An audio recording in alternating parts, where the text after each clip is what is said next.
Prabhuji, are you going to play? Like, are you playing something you're not able to listen? Yes, I'm playing. We did not listen Can't hear. anything. No, we cannot hear.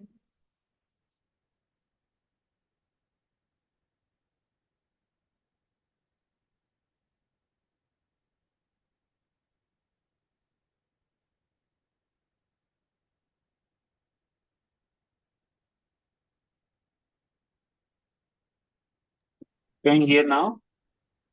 No, Prabhuji. No? No. No. So let's start the class, I think.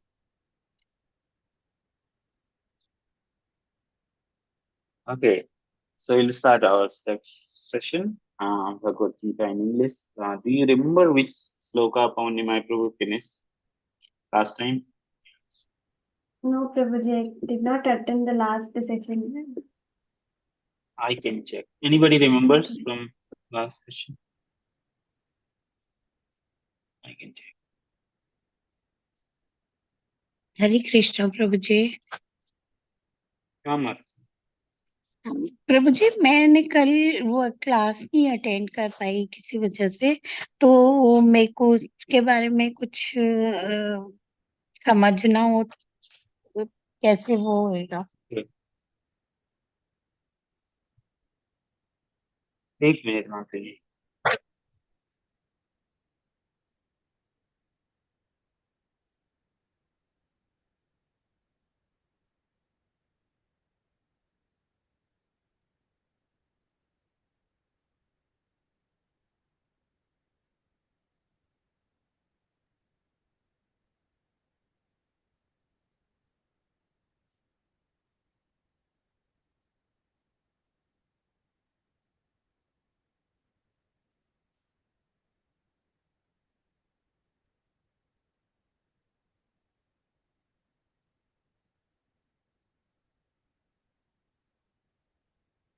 Okay.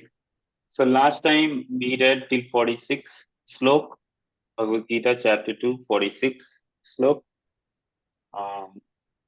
That is यावानार्थ उदपानि सर्वथा संलुप्तते तवा स्मतो वेदेषु सर्वेषु वेदेषु ब्राह्मणस्य विजानतः.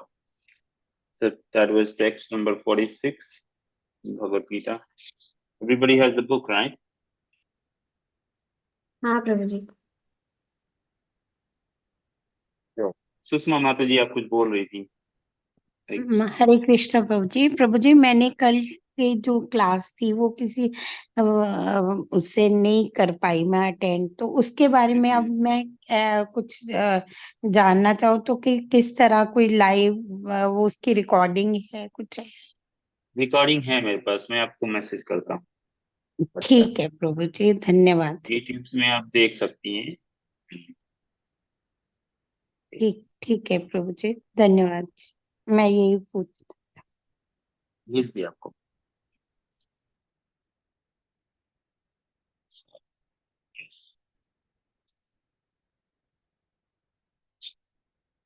So, Slok Sankhya 47. We will start with 47, chapter 2, content of the Gita summarize. Om Namo Bhagavate Vasudevaya. Om Namo Bhagavate Vasudevaya. Om Namo Bhagavate Vasudevaya. नारायणं नमस्कृत्यं नरं चैव नरोत्तमं देवीं सरस्वतीं व्यासं ततो जयात्मधीरये काये सेवत्रे सुनित्यं भागसे मते उत्तमश्लोके भगवती नैष्टिकी कृष्णाय वासुदेवाय देवकीनन्दनाय च नन्दगोपकुमाराय गोविन्दाय नमो नमः. मज्ञानतिमिरन्धस्य ज्ञानाञ्जनशलाकया चक्षुरुपौरमिलितं येन तस्मै श्रीगुरुवे नमः. श्रीचैतन्यमनोभीष्टं स्थापितं येन भूतले स्वयं रूपं कदा मह्यं ददाति स्वपदान्तिकं. वन्देऽहं श्रीगुरो श्रीयुतापदकमलं श्रीगुरून् वैष्णवांश्च श्रीरूपं साग्रजातं सहगणललितां तां तं सजीवं साद्वैतं सावधूतं परिजनसहितं श्रीकृष्ण चैतन्यदेवं श्रीराधा कृष्णपादान् श्रीगणललिता श्रीविशाखान्तांश्च हे कृष्ण करुणा सिंधु दीनबंधु जगतपते गोपेश गोपिकांत राधा कांत नमस्ते कांचन गौरांगी राधे वृंदावनेश्वरी वृषभानुसुते देवी प्रणमामि हरिप्रिये। जय श्री कृष्ण चैतन्य प्रभु नित्यानंद श्री अद्वैत गदाधर श्रीवासादि गौर भक्तवृंद। हरे कृष्णा हरे कृष्ण कृष्ण कृष्ण कृष्ण हरे कृष्ण हरे हरे हरे राम राम हरे राम राम राम राम हरे राम हरे। हरे हरे। हरे कृष्ण। तो आज Hare का Krishna. श्लोक है श्लोक संख्या 47। बहुत ही फेमस श्लोक है। ऐसे तो पूरी भगवत गीता फेमस है, अध्याय 2 और भी ज्यादा, और श्लोक ये बहुत ही ज्यादा फेमस है। कर्माण्य एवाधिकारस्ते मा फलेषु कदाचन मा कर्मफल हेतुर्भुर्मा ते संगोस्त कर्मणि। सो पढ़ना चाहेंगे आप लोग? You can read and repeat this sloka. I can repeat, Prabhuji. Yes. I know with the tune, Prabhuji. I'll do with that. कर्मण्यवाधिकारस्ते मा फलेषु कदाचन मा कर्मफलहेतुर्भुर्मा ते सङ्गोत्स्वकर्मणि। हरे Krishna. Hare Krishna Prabhuji. I want to also start. कर्मण्येवाधिकारस्ते मा फलेषु कदाचन मा कर्मफलहेतुर्भुर्मा ते सङ्गोऽस्तकर्मणि। Thank you, Prabhuji. सुनना चाहते हैं to read?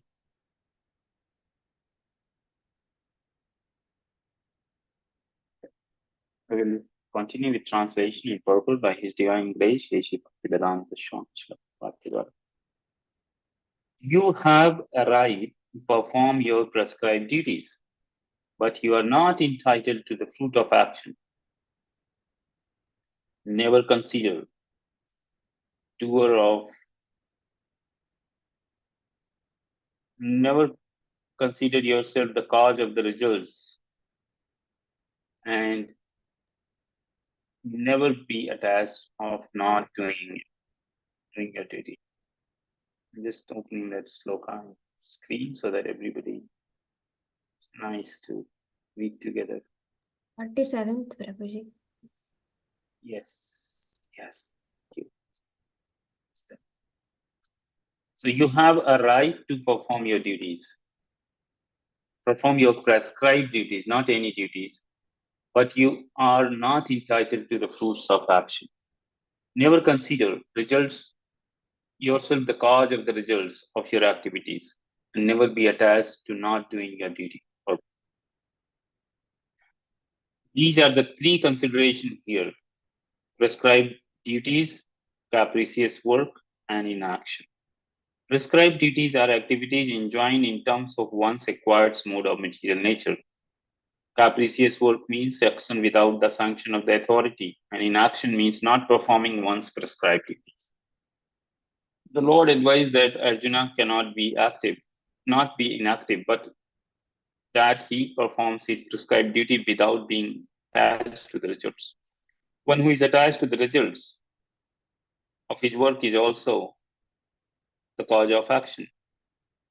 Thus, one who is attached to the result of his work is also the cause of the action. Thus, he is the enjoyer or sufferer of the result of such action. As far as prescribed duties are concerned, they can be fitted into three subdivisions, namely routine work, emergency work, and desired activities. Routine work performed as an obligation in terms of scriptural injunctions, without desire for result, is action in the mode of goodness. Work with the result becomes the cause of bondage, therefore, such work is not auspicious. Everyone has proprietary right in regards to prescribed duties, but should act without attachment to the result. Such disinterested obligatory duties doubtlessly lead one to the path of liberation. Arjuna was therefore advised by the Lord to fight as a matter of duty, without attachment to the result. Non-participation in the battle is an other side of attachment. Such attachment never leads one to the path of salvation. Any attachment, positive and negative, is the cause for bondage. Inaction is sinful.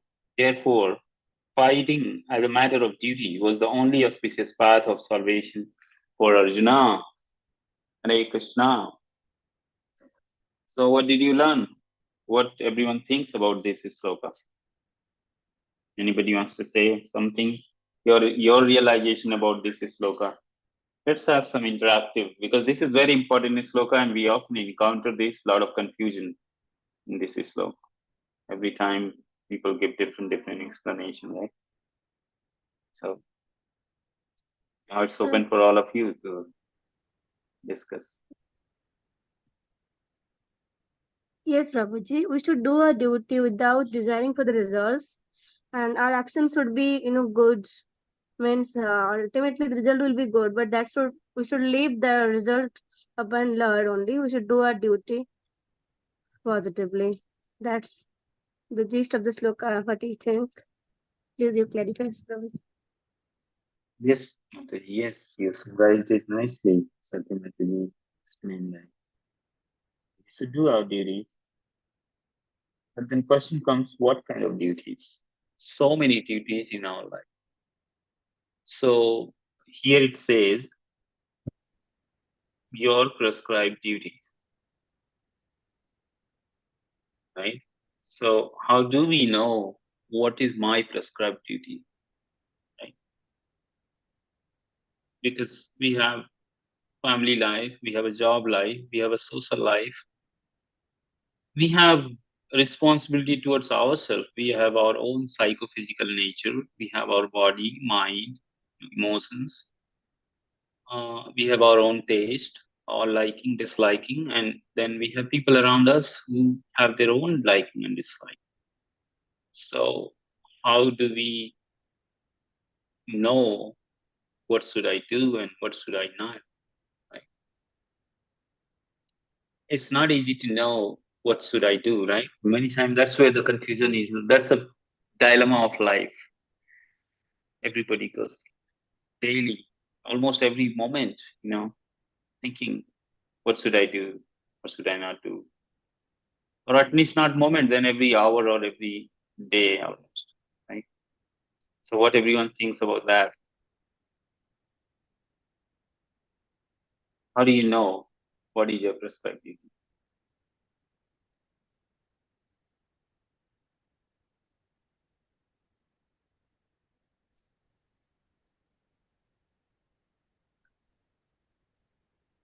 Hare Krishna, Prabhuji.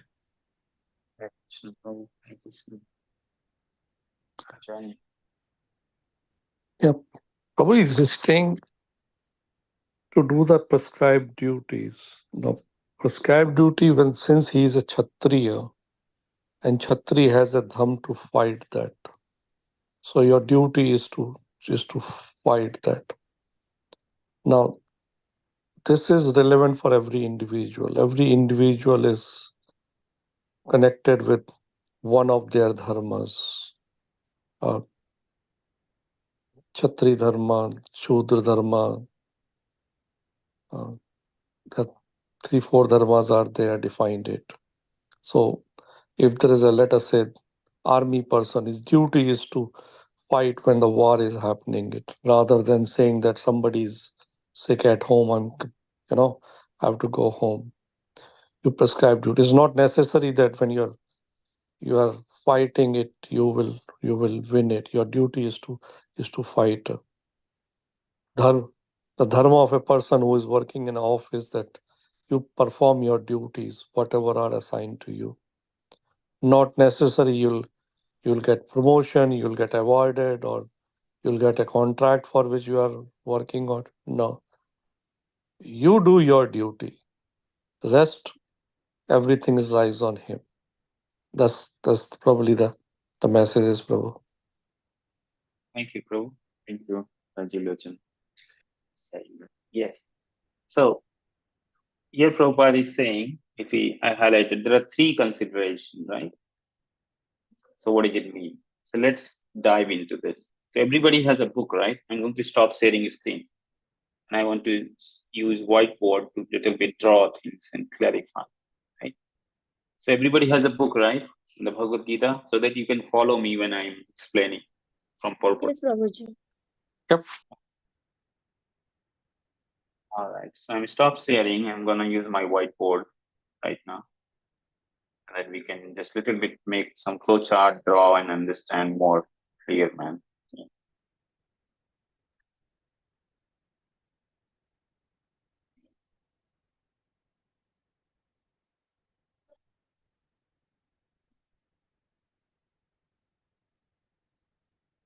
So Prabhupada is saying here that there are three considerations, right?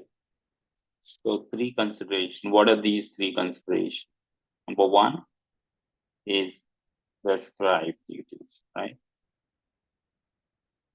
Number two is capricious, right? And number three is inaction, right? Prescribed duties are those, here Prabhupada saying next sentence, prescribed duties are activity enjoined in terms of one's acquired modes of material nature, right? Everybody is aware of modes of material nature, right? Do you know what is modes of material nature? Mode of goodness, passion, and ignorance. Yes, Rajas, Tamas, and Sataguru. So goodness, GPI index, and goods. There are so many indexes. So GPI, goodness, passion, and ignorance. So everybody has some of these modes, and accordingly we act, right? Now, Prabhupada is saying capricious work means without sanction of authority. So without sanction of any authority. So you just do by your own mindset. You don't care who authorized, is they recommended or not. A lot of people are doing the same thing. Actually, in religious section also, a lot of people are doing capricious work, right? Because it is not authorized for Kali Yuga to do certain things. It is not authorized to do things the way it has to be, and they do it without any authority sanction. They do puja, rituals, even if it is not mentioned in any authorized scriptures or shastra, right? Now, in action, a lot of people become inactive. People who really want to get liberated, they don't want to become yogi, silent, mauni, and so many kind of, they become deep, dumb, they don't hear, don't speak. So what Prabhupada is saying, so what happens? So there are only three classes of people in the world. One who does prescribed duties with acquired mode material nature. Two who do without sanction, and three who don't do anything. Actually, nobody can be live without doing anything, but they don't do things as per prescribed duty, Prabhupada is saying. Inaction means, right? So now, if you further divide, if you take prescribed duties, and Prabhupada is saying in next paragraph, you can divide into three categories, okay? Prescribed duties is like routine work, right? Like your job, Prabhu was saying. Your job, you have to cook, you have to maintain your family, you take care of your kids, take care of your parents, take care of your society. It's a routine work, right? Now, that's a prescribed duty, remember. Now then, emergency work, right? So emergency work, like, something emergency came and you have to do it. Like, defending, fighting. You don't do it very often, but in an emergency, you do it. A lot of activities. And then third is desired, something you always aspire for. Like people who desire to go to Lakshadweep, people desire to go to Goa, Miami. It's a desire. So they go once in a year. They plan holidays and they want to go for desired vacation, desired, traveling to Dham. So everybody has some desire and they do that activity. They desire to travel places, eat places, do activities, do paragliding, sky, diving. So many things people desire and they do it sometime in life. But most of time, 90%, more than 90% or 99% things we do routine, right? 1% emergency. Maybe you never cooked in your life, but you're cooking because there is no one to cook, so you're just doing an emergency, right? During COVID, people don't want to stay home, but because of COVID lockdown, everybody had to stay home. It's emergency, right? And then desire is we do some time in our life, right? So these are the three prescribed duties. So what is routine work? Routine work is performed, Prabhupada is saying, an obligation in terms of scriptural injunction without desire for result. So if you analyze in your life, let's analyze in our life. Routine work definition Prabhupada is mentioning here is as per, first it has to be as per the scriptural injunction, right? Like if you get married, you have a kid, so you have to take care of your baby. You take care of family, right? A scriptural injunction, you did that. And an obligation, that is second thing of prescribed duty. How do you know that you are obliged to do it? Even if you don't like it, you have to do it, right? Like dropping your kids every day to school for 15 years is not a fun thing, right? But you do it as a matter of obligation. Working late in office and doing things which you don't like, you do it because it's an obligation. If you don't do it, you'll be asked to leave from the job. So you're doing, first is it's a scriptural injunction, and then second is obligation. And the third Prabhupada is saying is without desire for result. That's the third characteristics of our prescribed duty and routine. You're following me, right? Prescribed, routine work. In prescribed duty, classification is routine work, and then now we are defining how do you define routine work. So if we analyze now, a lot of things we do in life that we like to do, like desire, you just want to do that way, you do it because we don't look at scriptural injunction. Is that allowed? Do I do it or not? Whether I will do sin or pious thing? No. बोलते हैं, मरता तो नहीं क्या करता, right? भगवान ने पेट दिया है तो कुछ भी करना पड़ता है. Like we have to do it for our family and all. We give those logic. And in every action we do in our life, we have desires. And here is saying, if you are doing prescribed duty and then routine work, it becomes prescribed duty when you do without desires only. But a lot of things we do in life is only by desire.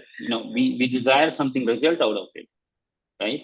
So then it's not a prescribed duty. It's more of desired, section, desired activities. And we have further desires out of that desire, right? So then Prabhupada is saying, then what happens? This activity is not in mode of goodness. This is mode of passion or ignorance. Even if we are doing prescribed duty and it's a routine work, but if we are doing with desire for results and considering us as a cause, then it is not in mode of goodness, right? And then Prabhupada is saying that when we do things with desire of result, then it causes bondage, right? Then we are supposed to suffer or enjoy the result of that activity, which may be routine work. But since we are doing with the desire for result and considering ourselves as a doer, then we have to suffer or enjoy, right? So then that is a cause of bondage, Prabhupada is saying. And that does not lead us to liberation, right? So Prabhupada is saying everyone has a proprietary right. So we all have a right, our own right to do things what we want to do it, right? Like a lot of people want to do so many other things in life. So they have a right. Every living entity in this universe, every jiva has a right to act how they want to act. They have a right. Just like that. So we have fundamental rights in constitution in every country, where there is democracy, you have fundamental rights. So you have suppose Article 21, right? Freedom of expression. So you have a right to express yourself, but then you have to express in a way prescribed by the government. You cannot do the way you want to do it, right? Everyone agrees that You have to take permission for protest. You have to convey in certain manner. There are rule and regulation. There are do's and don'ts under Article 21 of Constitution of India, right? So that does not mean we have a right, but then we have a terms and condition to act. Similarly, in our life, we have a right to act, but we don't have a right to expect entitled results. And then we don't also have a right to say that I'm a cause, because in any activity we do, there are so many causes, right? First cause is who gave us our birth, our parents, this body. They gave us birth. Now they are the owner of this body. Now when you grow up, your teachers gave you education, so they are become your shareholder. When you work, in every work you need multiple things, right? You need air, you need water, you need sunlight, you need power, you need memory, you need intelligence, you need everything. And Krishna says, I am the source of everything. So then who is the cause of the activity we do in daily in life, every moment? Who is the cause? We should ask this deep question about our fundamental existence, right? Who is the cause? Why I'm forced to do it? Arjuna will ask later in chapter 3 that Krishna, I feel like I'm forced to do things which I don't want to do it. So who makes that happen, right? So that's the kind of thought to ponder on. And then Prabhupada is saying, how should we do? How should we act in that case, right? So Prabhupada is saying, but should act without attachment to the result. Everyone has proprietary right in regards to prescribed duties, but should act without attachment to the result. Such disinterested obligatory duties. So, a lot of things we do, like for example, rising every day early in the morning, 6 p.m., coming for chanting is not very fun thing. You have to get up from the bed, you have to sleep on time, you have to take dinner on time, take bath in the morning, sit down for chanting. It's a tapasya. But why we do? Because we think that we are obliged to do it. We have to do it. And it's a disinterested duty. Prabhupada is saying, disinterested obligatory duties, doubtlessly. So there is no doubt. If you chant, if you're reading Bhagavad Gita, Bhagavatam daily, in the beginning, it's not a fun. It's boring. Let's say that way. It's boring. It's not nobody's watching you. Nobody's gonna give you award for reading. You're chanting, you get this much award, this get promotion, money, fame. No, it's not fun. It's not glamorous, but we do it because it's obligatory and it's disinterested. And Prabhupada saying is doubtlessly leads one path of liberation. So anything in your life which is prescribed in Shastras, like chanting, reading, doing Krishna consciousness activities, bhakti. It is prescribed in the Shastras. It's a routine work, like we chant daily, routine work. And we are not expecting results out of it because we're just doing for the pleasure of Krishna and Radha and Guru. So then I'm not looking for pleasure, I'm looking pleasure of my Guru. And in a sense, we get pleasure in that, of course. But then we do as an obligation, right? And we don't consider ourselves a cause. And we never give up that duty. We don't leave it just because, who cares I'm chanting? Who cares I'm thinking that way? Who cares I'm living like Krishna conscious life? Not caring for recognition, power, fame, name, everything, right? That's what the activity will lead you to the path of liberation. No other activity. If any activity tends with, passion, goodness, ignorance, name, fame, followership, pride, ego, envy, greed, fame, all these activity will not lead you to liberation. They will be cause of the bondage. That's what Prabhupada is explaining here. So then we should see in our life daily that what are the things which I don't like? Do I like chanting daily? If you don't like, then you should do it definitely, because if you do it, it will lead you to the path of liberation. If you don't read daily because you don't like it, you don't have time, it's hard to do. But if you do it as a matter of duty, then it will lead you to the path of Krishna consciousness. So assignment for all of you to think about, note down things which you don't do it because you don't have time, or because your mind is not interested, because it's not a fun for you. But that is prescribed in Shastras, that is an obligation of human life, and that is, not giving you direct result, not giving you any recognition, not giving you any fame, then you should definitely do that activity because Krishna is asking this is sloka to do that, right? So that's a kind of a detail. I wanted to give little thought around this verse because this is very common verse. Prabhuji, I And that have activity sorry. you should do with the enthusiasm. Okay, Krishna is saying that never attach to not doing your duty, which means you should be enthusiastic doing it. Like it's not like, okay, let me do it, anyway, what to do. No, enthusiastic. Okay, I want to. Yes, Mataji. Like, I have a question, Prabhuji. How is desired activities told as a prescribed duty? yes. So, for example, you have this, suppose you go to, so prescribed duty first classification we saw is prescribed in the Shastras, right? It's Mm. recommended. Mm. So suppose if I desire to go to Italy, Rome, Mm. okay? I want to go Rome, for sightseeing. Okay. It's my desire, right? Now I go to, DOTs or my spiritual master or DOT or anyone. Hey, Prabhu, Mataji, I want to go to Rome, Italy. I want to see that city. I love this. I have a desire from my childhood. So what they will say, all right, so you're going to Italy, Rome, Italy. There is a temple nearby. You should live there. You should, stay there and then visit the city. So what are you doing? You're spiritualizing your desired activity, right? So you are turning from, rather than going and living in a 5-star hotel and in a pub in a mode of ignorance, you are going to the temple in association with deities. You lived there in the temple for a week. Daily you attended program, morning. Then in afternoon, you went with the devotees to see the city for Harinam Sankirtan, street, chanting on the street, distributing books, looking at this, doing the same activity, which you would have done anyways. Like, go on the street, look at the monuments, take the pictures, meet the people, see the culture. But here, just because you have,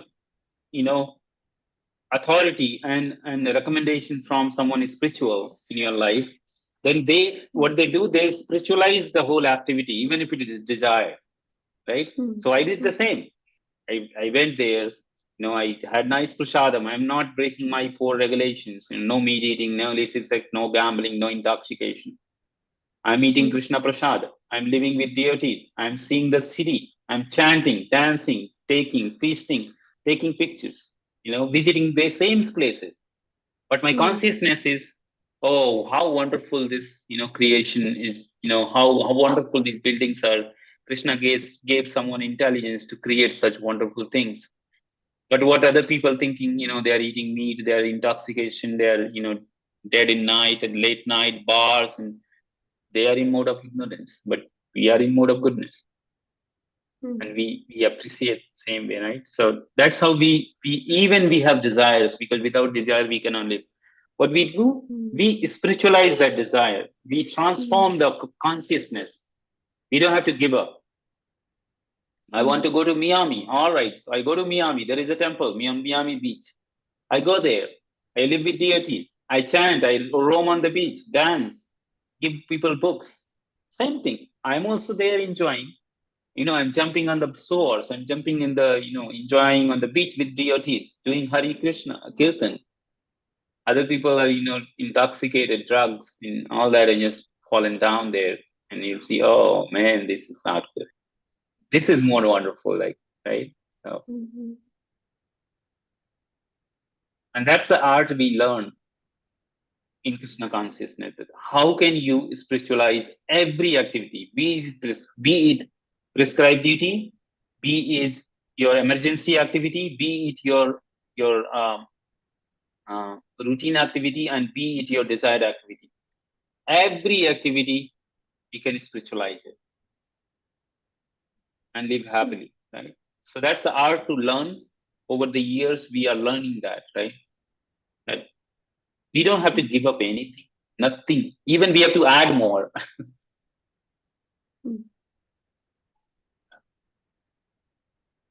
Anybody else has any thoughts, questions, suggestions?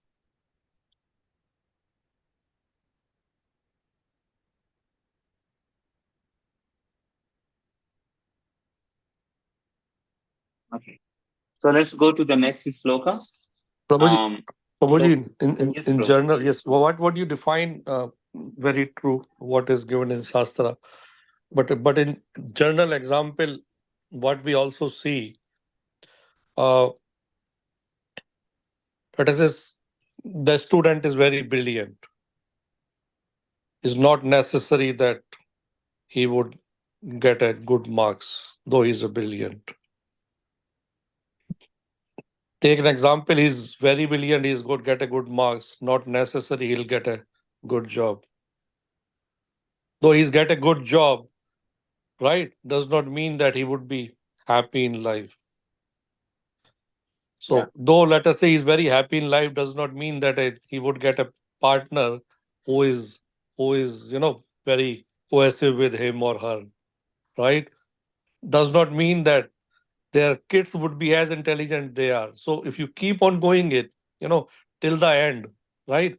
So ultimately, it looks like that you do your karmas at the end, and whatever happen, you leave it to the Krishna. Thank you so much, Prabhu. It's very nice, example he said, Rajilochan Prabhu, practical. Yes. This is the one region we see most famous people in the world, like, Bollywood actors, at the age of 25, they commit suicide. Why? That's the reason as Rajiv Prabhu explained that you may have everything, but you may not be still happy. Despite having everything, you have all the money, fame, beauty, power. But just because it is in mode of passion or ignorance, it will not make you happy. Only things in a mode of goodness will make you happy. That's the first point. And peaceful. Happy and peaceful. One may seem you happy on the street, like a madman. Very happy. Oh, haha. Is that peaceful? If happiness doesn't come with the peace, then it's not a real happiness. It's just extravaganza, right? So it has to be peaceful happiness. And then when we are at that platform, we can do and appreciate spiritual life. So Hare Krishna chanting, that's why we emphasize that Hare Krishna Mahamantra chanting, Hare Krishna, Krishna Krishna, Hare Hare, Hare Ram, Ram Ram, Hare Hare. This formula brings us and pulls us from our mode of ignorance, passion, to the platform of goodness, so that we can appreciate different things in our life, right? We can appreciate in our difficult situation in life. If you learn the art of appreciating difficulties in your life, then your life is successful, right? How wonderful it would be that we can start appreciating difficulties in life, right?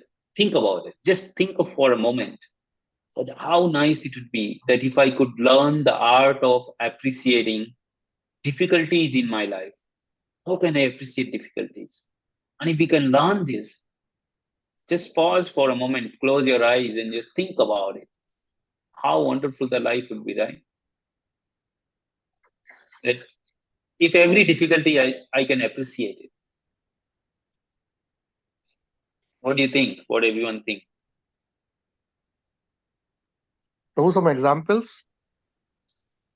For example,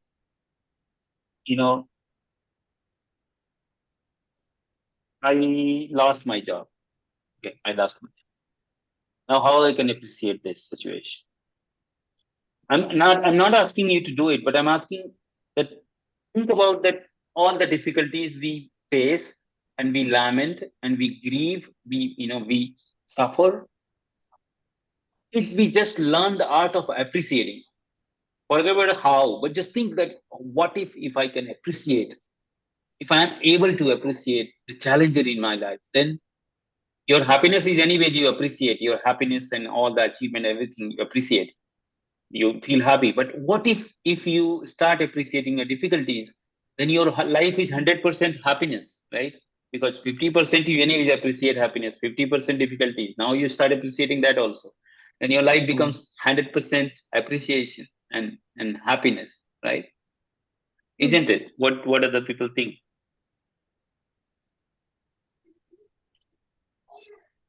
I think more than Yes. happiness, it will be peaceful, Prabhuji.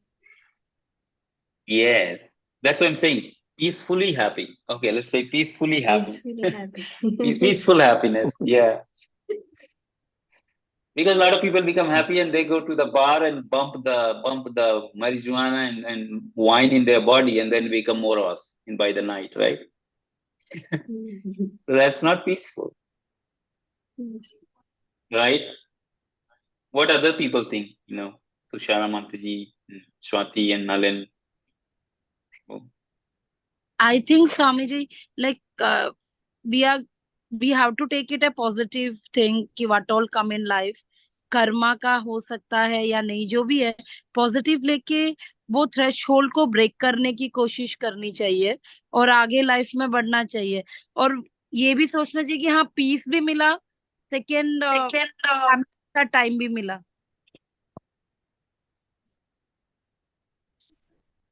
Anybody else wants to say something?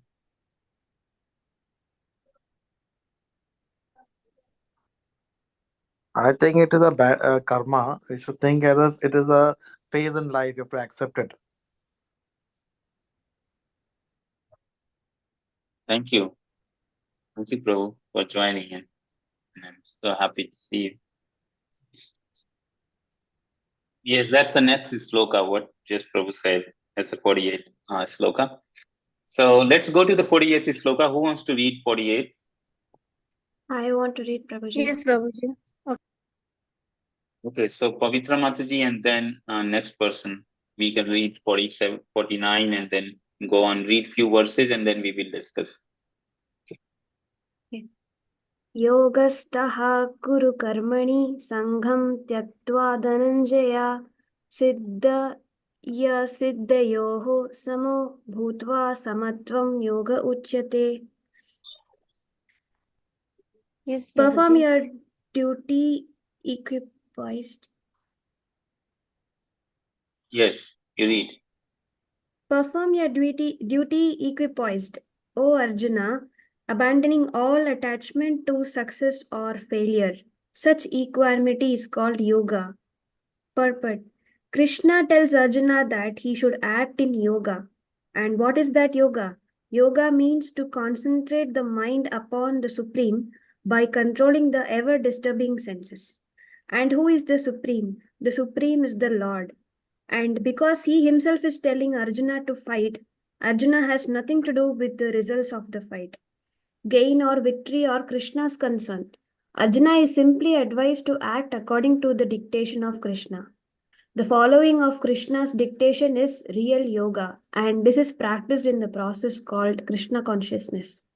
By Krishna consciousness, only can one give up the sense of proprietorship. One has to become the servant of Krishna or the servant of Krishna. That is the right way to discharge duty in Krishna consciousness, which alone can help one to act in yoga. Arjuna is a Kshatriya, and as such, he is participating in the Varnashrama Dharma institution. It is said in the Vishnu Purana that in the Varnashrama Dharma, the whole aim is to satisfy Vishnu. No one should satisfy himself, as is the rule in the material world, but one should satisfy Krishna. So, unless one satisfies Krishna, one cannot correctly observe the principles of Varnashrama Dharma. Indirectly, Arjuna was advised to act as Krishna told him. Hare Krishna. Thank you, Mantri.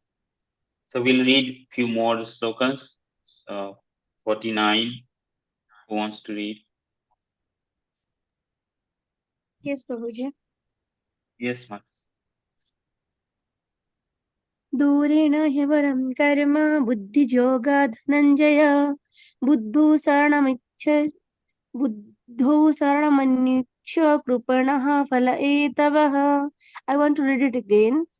दूरेण ह्यवरं कर्म बुद्धियोगा धनञ्जय बुद्धौ शरणमन्निच्छ करूपणः फलयेतवः.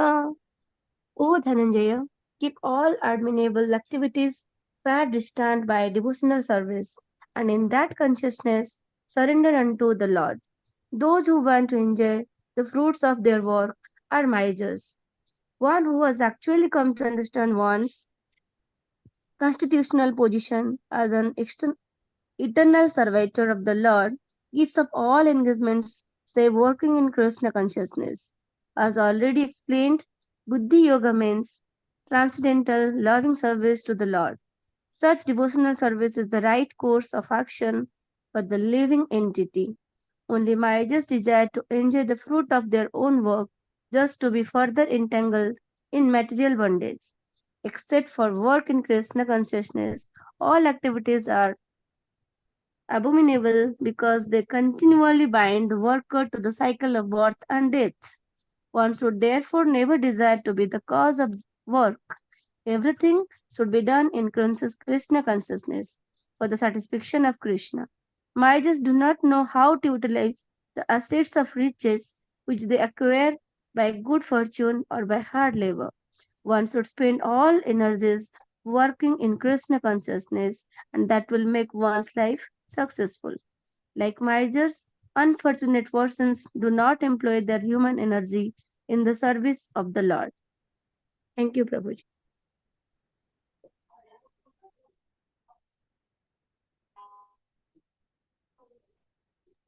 Hare Krishna. So, okay, let's read another verse. So text 50 who wants to read. Can I continue, Prabhuji?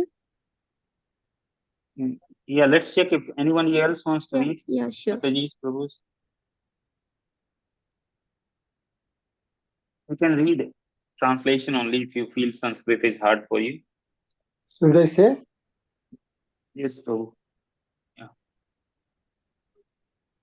बुद्धि युक्त जहाते वे सुकृत दुष्कृते तस्मा दो योगा जिजस्व योग कर्मसु कौशलम. A man engaged in devotional service rid himself of both good and bad reaction even in this life. Therefore, strive for yoga, which is the art of all work. Since time immemorial, each living entity has accumulated the various reactions of his good and hard work and bad work. As such, he is continuously ignorant of his real constitutional position. One's ignorance can be removed by instruction of Bhagavad Gita, which teaches one to surrender unto Lord Sri Krishna in all the respects and become liberated from the chain victimization of action and reaction, birth after birth. Arjuna is therefore advised to act in Krishna consciousness, the purifying process of resultant action. Thank you, Hare Prabhu. Krishna. Thank you. Hare Krishna. So these three slokas just we read. So if you go back, just repeat the translation. Perform your duty equipoised, O Arjuna, abandoning all attachment to success or failure. Such equanimity is called yoga. So in this sloka 48, Krishna is saying this is called yoga. So we all can become yogi, right? Just by doing our activity in certain mood, certain consciousness. For yoga does not mean that you have to do gymnastic or you have to, control your breath for 2 minutes, 5 minutes. That is muscle exercise. The real yoga is to be able to connect. Yoga means to connect, right? So many yogic thing going on, yoga, this yoga, that yoga, jnana yoga, dhyan yoga, so many yogas. But nobody talking about real yoga, which Krishna is talking about here, right? They take Bhagavad Gita and talk about yoga. Oh, Krishna says, do breathing exercise, sit in right posture, do this. But what Krishna is saying, right? What is real yoga, right? Samatvam yoga uchyate. That's the real yoga. What is that real yoga? Prabhupada is explaining here. Of course, yoga means that you can control your senses and mind. That's the beginning of yoga. That's the first step. That you can control your mind and senses. Not that you build a nice body and physique and you can fold your body like a a ball. No, that will go away because once you are able to do it, that's it. You achieved it, and then there is nothing more than that. But to control the mind and to be able to control the mind and senses is a long-term assignment. You will not able to finish in few years. Even years and years of yogis, they can control their breathe, they can control their speaking, listening, all the powers, but they cannot control their mind. It's so hard to control the mind, right? So we are aspiring for that yoga by chanting Hare Krishna. What we are trying to do, we are trying to control our senses and thereby which control our mind. And if you can control your mind, then automatically you can control your senses because mind directs your senses to certain activities. But if you have a control over mind, then you can decide what you will do and what you will not do. It's not that what your mind asks you to do and what your mind asks not to do, right? Then your mind becomes your servant. But right now we are servant of our mind. We do things what our mind says us to do, right? We all do that thing. But if we do chant Hare Krishna daily, then your capacity, your intelligence becomes strong and your mind becomes fixed. And that's how you can live a peaceful life, peaceful happiness. Otherwise, even if you get happiness, suppose you got a $1 million lottery, right? 10 crores lottery, you became happy. But now your mind is saying, let's spend this way, that way, drugs, money, power, women, gambling. It's gone. And even while you're trying to enjoy that happiness, you can't be peaceful because people will cheat you, people will dump you, people will, rob you. Where is happiness? Even if you got happiness, you can't enjoy the happiness because our mind is not proper, right?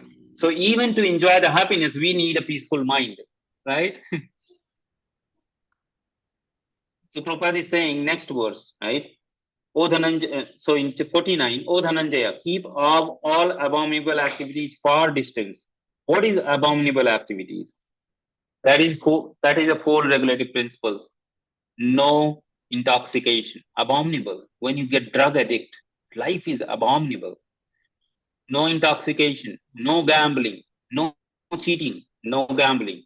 Because people who gamble, even people who work in share market, their life is miserable. They can't even sleep in the night because they are doing gambling. They are speculating every moment. Oh, what should I do? I should earn this much. Oh, I'll lose this much. I'll gain this much. Yeah, the life is very, very flickering and they don't have control over their senses and mind. They cannot sleep. People who work in a speculation business, any kind of a speculation business, you will see. You would have experience if you have lived in a speculative environment when nothing is sure. You're just working, you're not sure what's going on, and you have no control over things, right? No gambling, no meat eating, because why we say no meat eating? Because meat eating makes us merciless. We become merciless. We think that we can kill animals and eat for our tongue taste.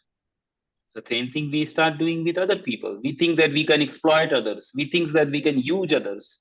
We don't care whether they are human, emotional people, they are soul. No. Everybody is object of my enjoyment.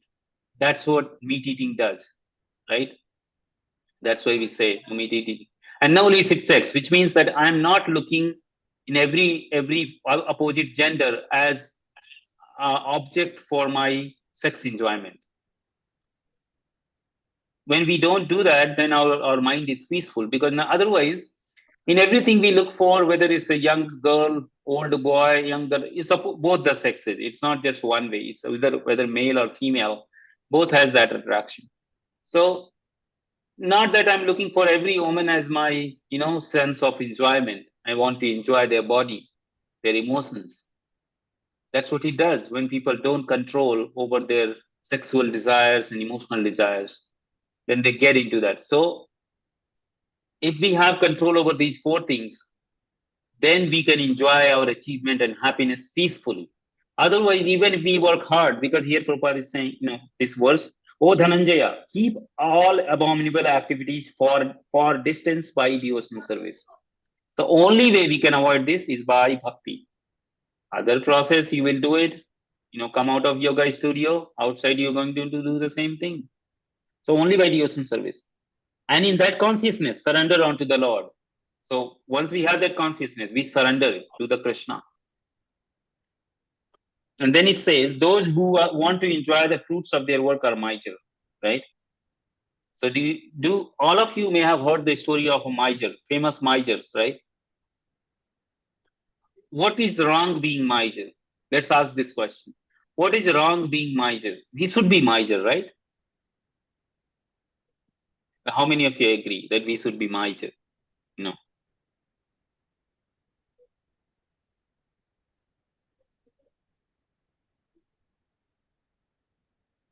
How many of you think that we should not be miser?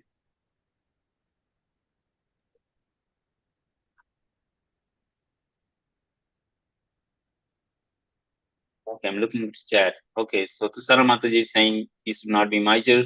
Who else thinks that we should not be miser?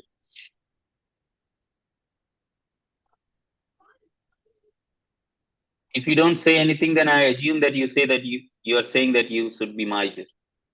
Okay, so a lot of people are saying that we should be miser, right?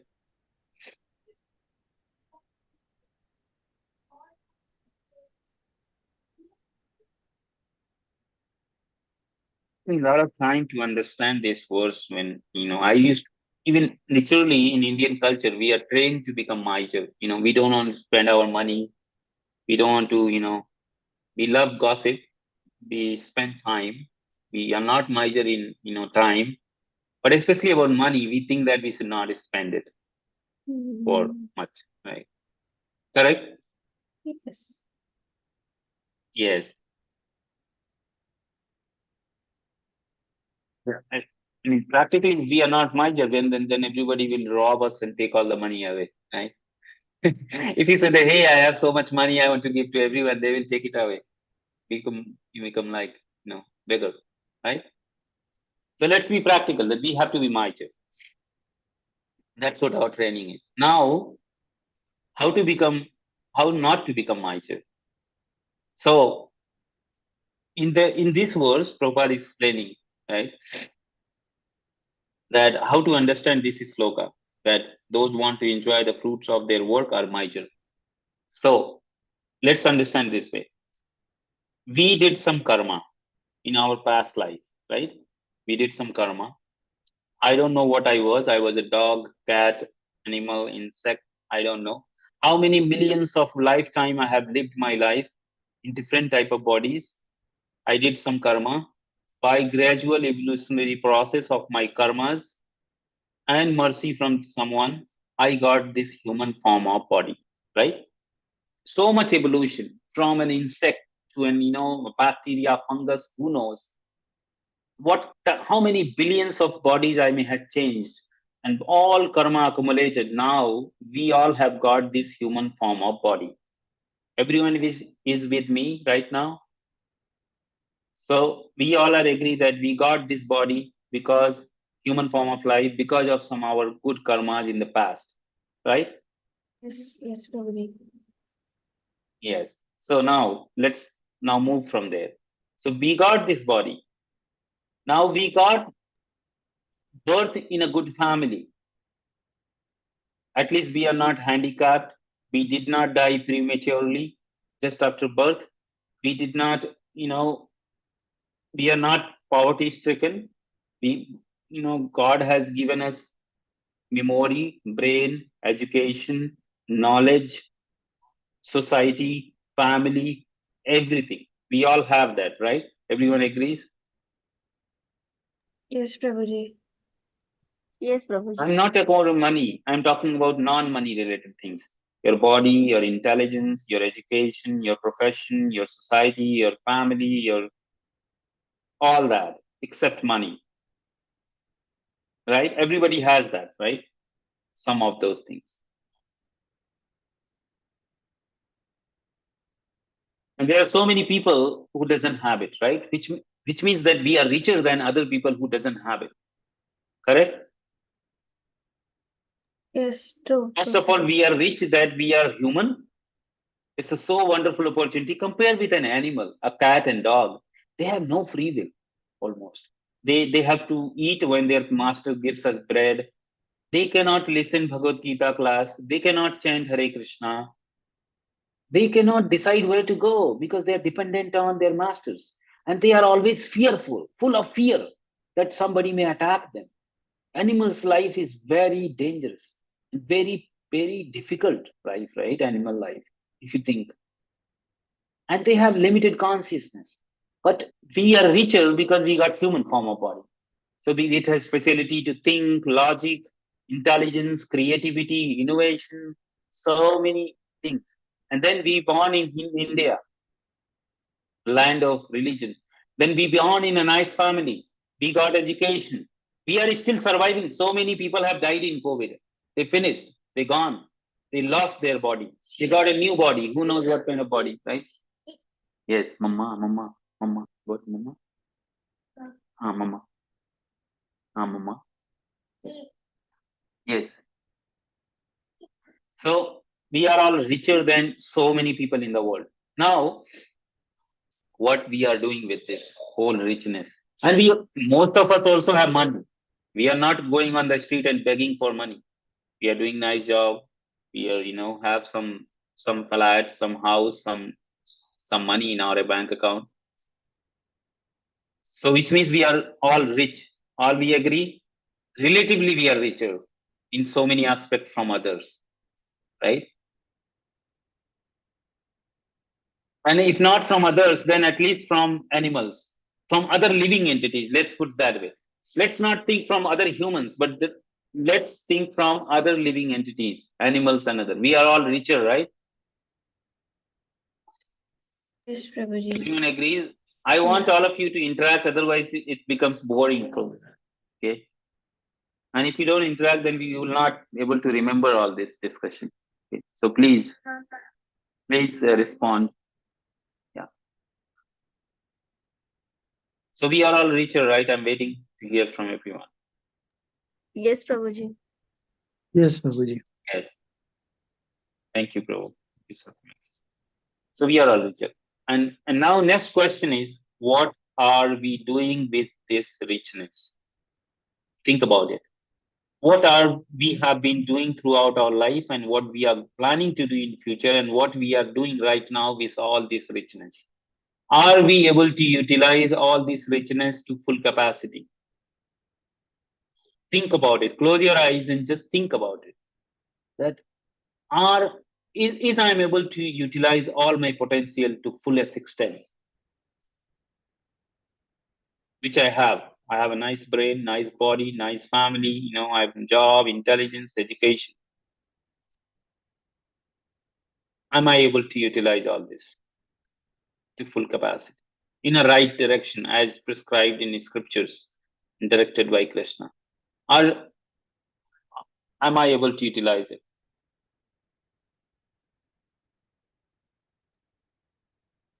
Or do I have desire to utilize it? Miser also is a mindset. It's not about doing things. It's also, they don't have any desire to spend because they are so miser that they cannot spend even they have to. They don't want to spend that, right?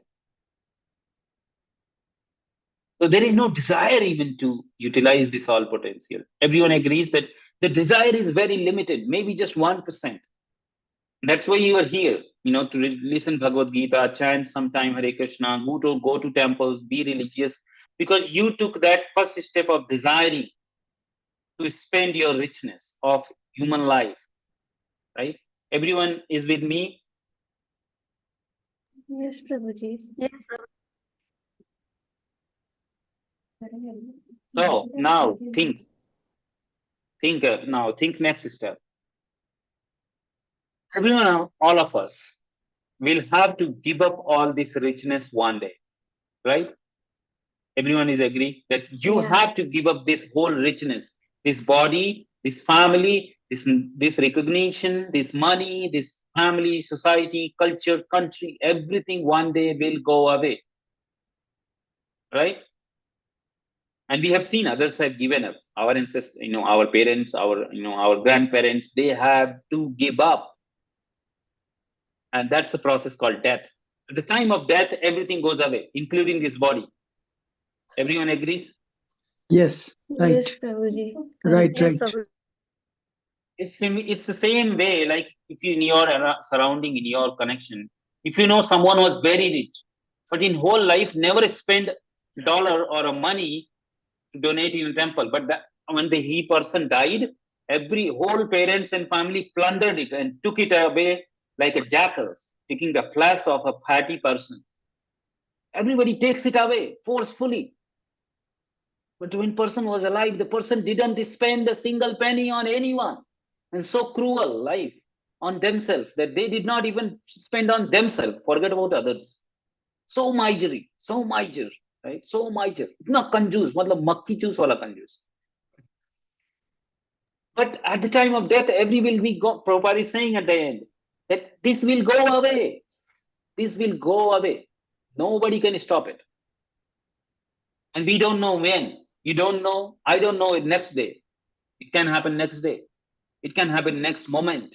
It can happen next month. It can happen next year. It can happen next 10 years. Who knows? But we are sitting in our couch. We are sitting in a room, in our chair and thinking, oh, this happened to them, but this will never happen to me. Never. Even our own parents die in front of us and we think, oh, they died. It will not happen to me. We just remember for 15 days and then we forget about it, all this. Because we think, oh, they were old, they were sick, they had to leave, but I am fit and healthy. I have money, I can get health care. But mind you, that we have seen in COVID, nothing can save you. Nothing can save you in this world. Even best medical facility, people are dying daily. The best surgeon also died. The best doctor has to leave the body. So what about you? Forget about it. The president of America has to die. So you don't have more money and power and healthcare than them, right? Brahma has to die, right? Lord Brahma has to leave the body after 100 years of his calculation, right? So why we think that we will not die? Because this is false ego. This is the covering. It covers us. No, not me. Everyone but not me. Like COVID. Everyone but not me. Everyone in not me. But one day took out away. Right? So this is the miserliness we are living in. We are our misers. We are all our misers. And we don't know how to utilize this gift of this human body, this gift of human intelligence. Who gave us? Krishna gave us. He says, Aham bija pata prada prata. I am the seed giving father. I am the maintaining. I am giving you air, light, air, light, everything. Even I am giving you capacity to digest your food in your body. He explains in Bhagavad Gita. And we think, no. No. I'm doing it. I'm the doer. I am eating, I am earning, I am doing it. Why should I give? But even if you don't give up, at the time of death, it will be taken away forcefully. Right? So Prabhupada is saying in last words, like misers, unfortunate persons do not employ their human energy in the service of the Lord. That's what we do. And this Krishna consciousness process and Hare Krishna chanting allows us to daily remember that, hey, I am not this body. All the things associated with this body doesn't belong to me. I am the spiritual soul. I have connection and relation with Krishna, God. And my purpose of this human form of body and this life at the moment to employ that in that direction. In whatever way I can. In whatever way. Doesn't matter. Don't think about ways and process. Focus on the goal. And if you just desire about it, even if you're not able to do, just desire daily. It will purify and give you peaceful happiness. Peaceful happiness. Okay. So I'll stop speaking. We are already on time. If anybody has a question, discussion, we can discuss right now. Hare Krishna. Prabhuji, with respect to this sloka, Yes. there's one story. If I want to recall, correct me if I'm understanding this correct.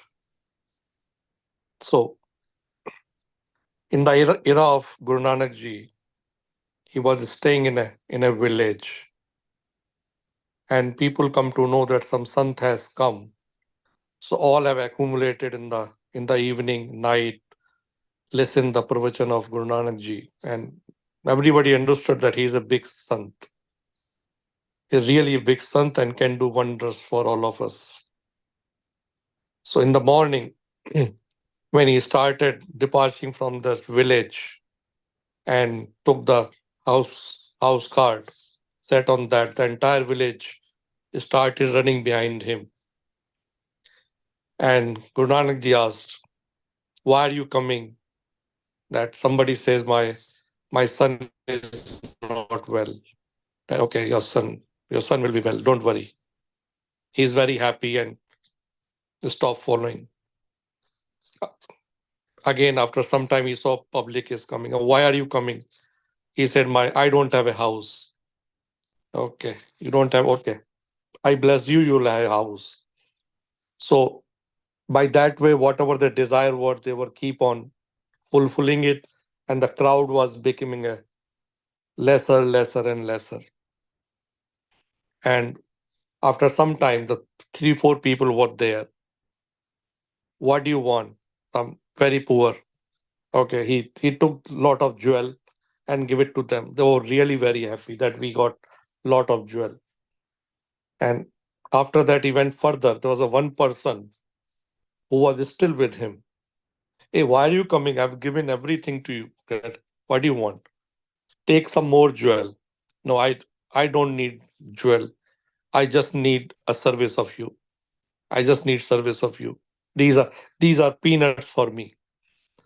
And Guru Nanak Ji become very happy and make him disciple of himself. So the people who were taking a small thing and becoming very happy, probably they all are miser. They didn't understand the power of the saint and what he can do for him or for them. They all are miser. That's it.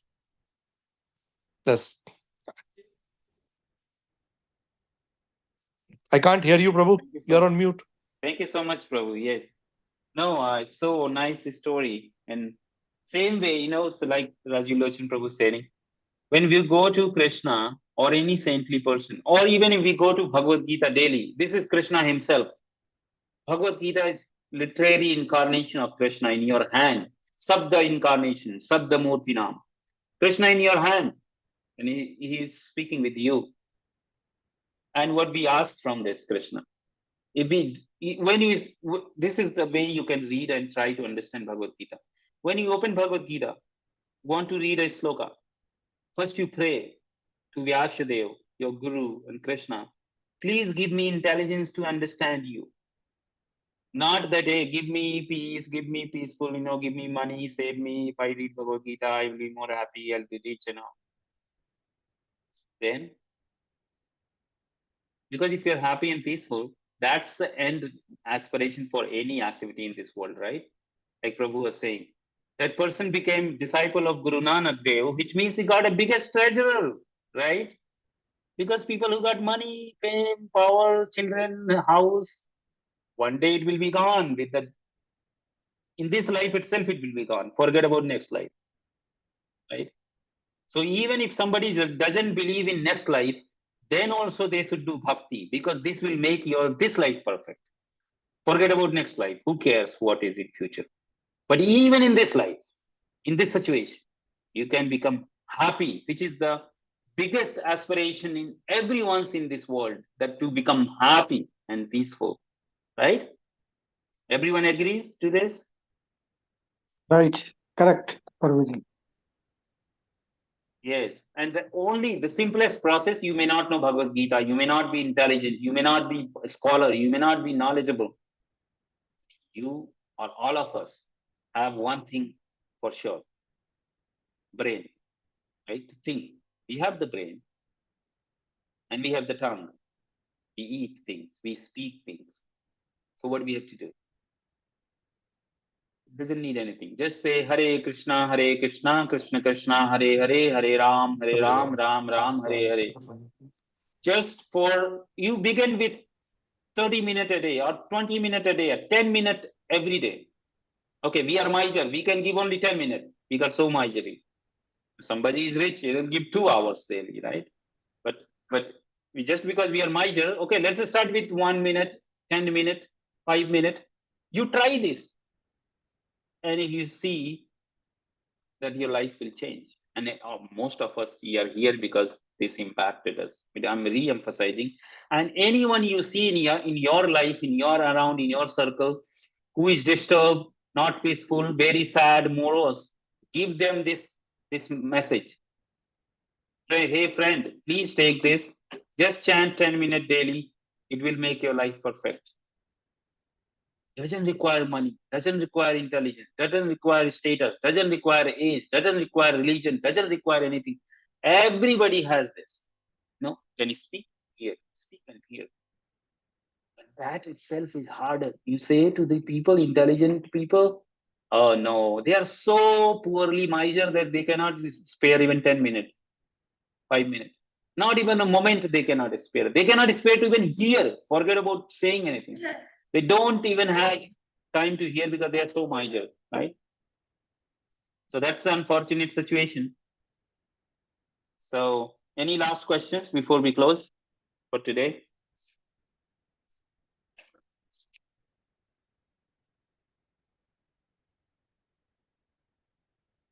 It was too heavy, too philosophical, is that, or everybody got some message? Very nice class, Prabhu. That's Indeed. good, Prabhuji. Nice, Prabhuji.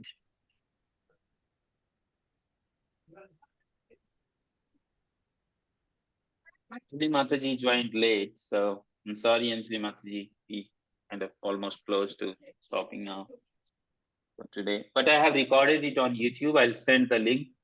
You can watch it. Okay, Anjali Mataji.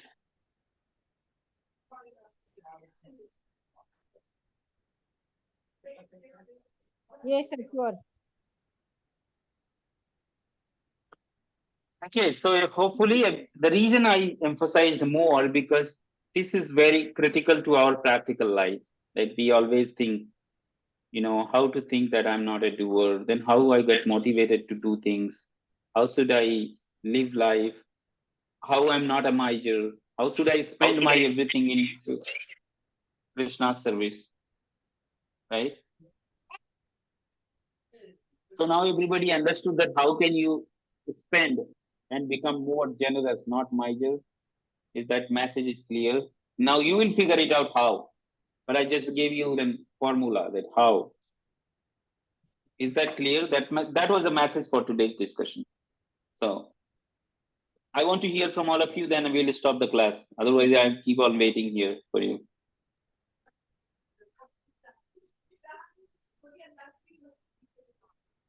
And also yoga was a message, Prabhuji. Yes. It's a mindset Yoga of will give- Yes. it's a mindset of selfless action, Prabhuji. Means whatever work, regardless of any kind of task in our hand, whether it's our work or family responsibility or any kind of spiritual practice, we should approach it with a sense of duty and commitment towards Lord Krishna.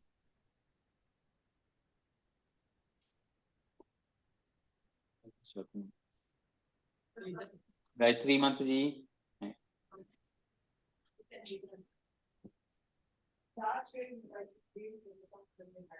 Yes, Rajiv Prabhu. Yes. Rajiv Prabhu.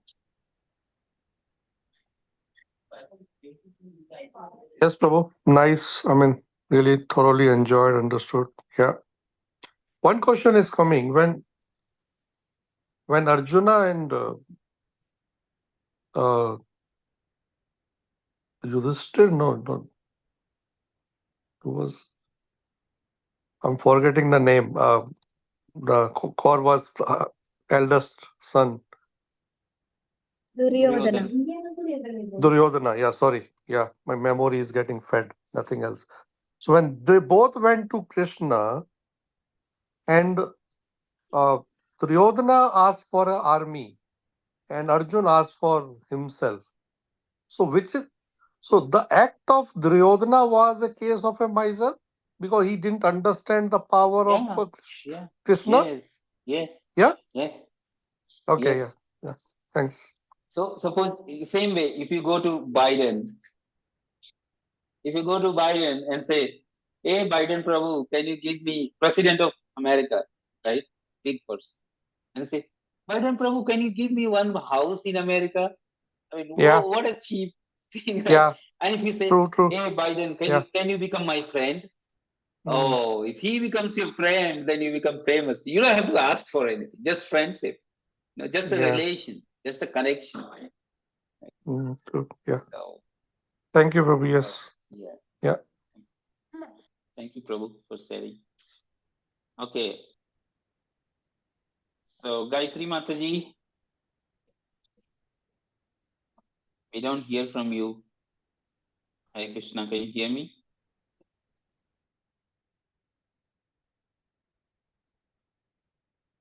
Seems like Mataji is not there. So, Jenny Mataji, what do you think? Good evening. I will rewatch it, sir. Yes, Sanjali Mataji. Yes, I'll send in the group. Oh, thank Okay, you. so let's end here with everyone's permission. We'll end the session today, and yeah, just keep sharing these messages, whatever you learn with others in your friend circle, with your family. It's very, very powerful messages from Bhagavad Gita and teachings of Srila Prabhupada. So we are so fortunate that we are together every week, and I'm so happy. Yes, Jenny Mataji, thank you. Yes. Let's end here. We'll pray to Prabhupada and Krishna that we get more time spending. Vangsha kalpataruvascha kripa sindhubhyo patitanam pavanebhyo vaishnavyo namo namah. Jai Shri Krishna Chaitanya Prabhu Chaitanya Prabhu Nityananda Shri Nityananda Advaita Shiva Gadadhar Srivasadi Shivasadi Gaura Gaura Bhaktivinoda Hare Krishna Krishna, Krishna Krishna Krishna, Hare Hare, Hare Hare Ram, Ram Ram Ram, Hare Ram Hare. Hare Krishna. Hare Krishna, Hare Prabhuji. Krishna. So Okay. nice to meet all of you. Thank Dhanyavad. you.